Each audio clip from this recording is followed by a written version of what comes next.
Welcome PSY 309 students. This is my week 3 commentary. My apologies for having it a day delayed after our weekend workshop. And thanks to those of you who were able to participate this past weekend. The conversations we had then I think were helpful to both you and certainly myself. This week we return to the normal sequence of our work, studying our way through the Whitbourne text, and we're looking principally at Chapter 2. Chapter 2 is our main focus this week, and Chapter 3 is our main focus in the week to come.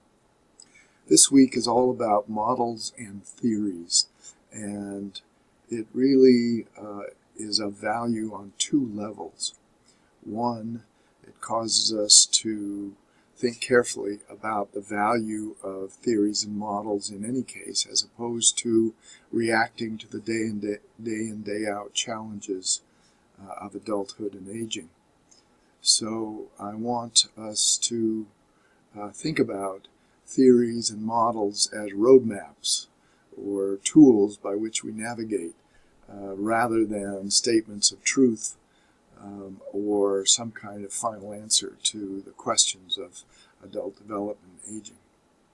I also want students in this course to have some familiarity with what I would call the classics, the really seminal theoretical thinkers, including Erikson and Levinson, and certainly including Freud and Piaget. Amongst the males, Karen Horney and Joan Levinson would be, Anna Freud would be three of the women who I would certainly think of as pioneers of developmental theory. And Bernice Neugarten, needless to say, is the more contemporary theorist who, in the 21st century, has given us a huge leg up in our mapping out the territories of middle and late adulthood.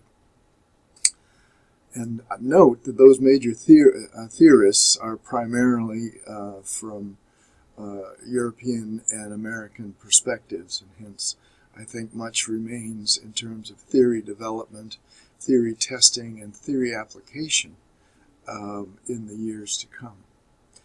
And I might add that I certainly take the Whitbournes as major contributors, to my understanding at least, of the conceptual as well as the applied aspects of adult development and aging.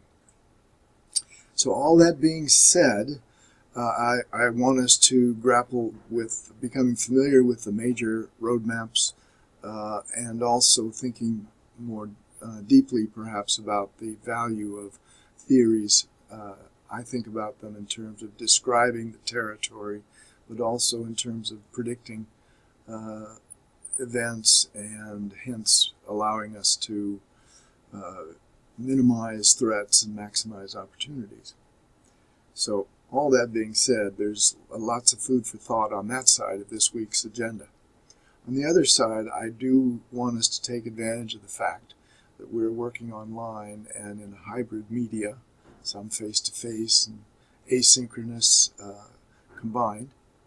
And I've posted 2 links to social media specializing in issues of adult development and aging.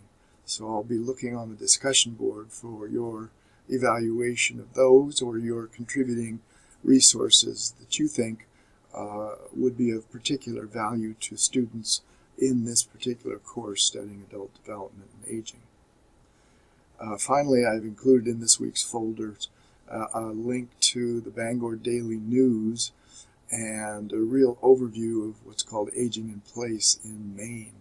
And this will allow us to think about not only the theoretical aspects or even the global aspects, but also the local aspects of our subject matter as we continue in our study of the foundations of this field. Let me remind you that our first module is all about foundations, and that covers the first 5 weeks, and this is week 3.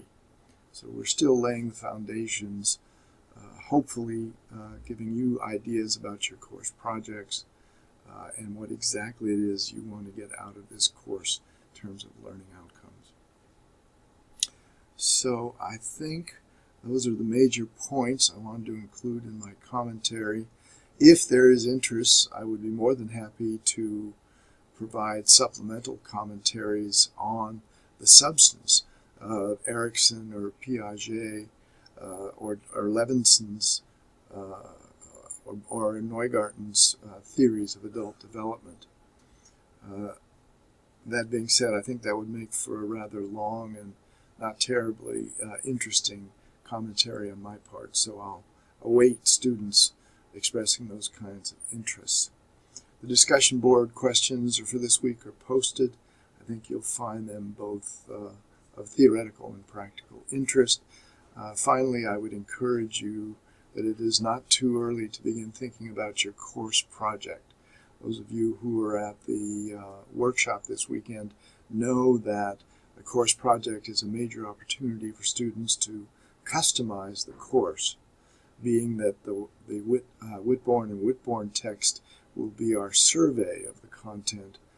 Your projects will be the customization or individualization of your learning in this course.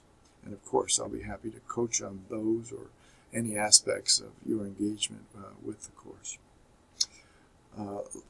Lastly, let me note that I am departing for Europe in 2 days. I'm acutely aware of that, and I look forward to traveling to Liberec. It will take me about a week to get there, but I will be online as I travel to Liberec, and hopefully we'll be settled into a predictable and useful routine after about the first week of my being there and engaging with the faculty and students at TUL.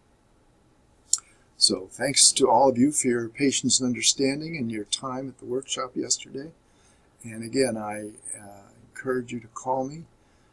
My cell phone as well as my office and home office numbers are under the Teaching Team button. Have a good week.